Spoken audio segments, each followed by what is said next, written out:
That should do it. Oh, it's working. Wallace and Gromit's Grand Adventures is a 4-part episodic series from Telltale, and it's a whole package of 4, essentially Wallace and Gromit short films that you get, that you'll be playing through and actually having to solve through the puzzles.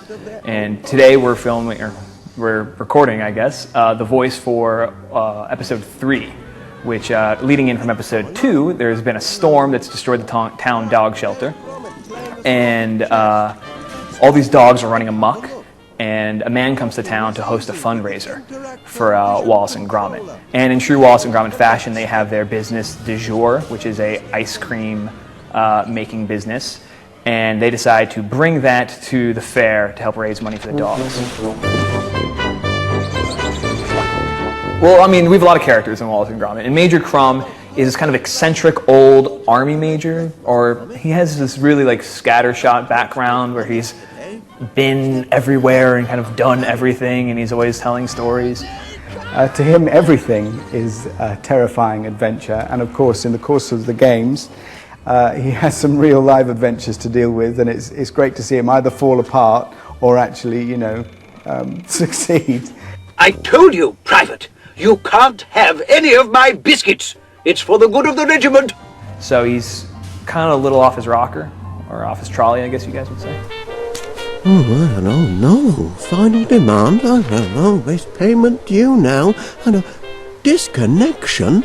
He's a character who's already existed and who everyone loves. A great deal of that is because of the voice that was there. Peter Sallis' voice was such a lovely voice to it that's really helped the character become what it is. So that's a tough job in trying to get that right, and not just mimicking the voice, but also just really trying to find the character that people connect with as well. It's all gold, Gromit. He didn't touch me silver cheese platter, and that's a valuable piece. Because I watched the cartoons a lot. When I was at school, I'd watch them every time they were on, watch the recordings of them. And I think just mimicking voices was something I did anyway. All that hard work fouled up by a few rogue whippets. There's that enunciation and the way Wallace talks, and the mouths of the characters are so important. You can't talk too fast in Wallace and Gromit. It needs to be clear, and because you lose some of that charm. And we're also working in concert with a man named Tristan Davies, who does Private Eye out here, and he makes sure that it's Northern English enough. Moggy off, you lobby gobblers! Use the word punter for customers. Because I thought that was derogatory. I felt that was it's like if somebody called me a punter in a bar, I'd be back up, let's go.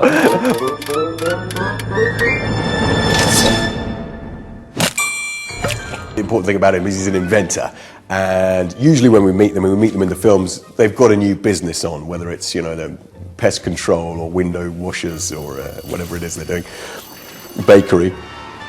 And in the first adventure we meet them, they're getting into the honey business, and they've got a huge hive set up in their cellar, and they've got a massive order of honey to get through. Can you deliver 50 gallons?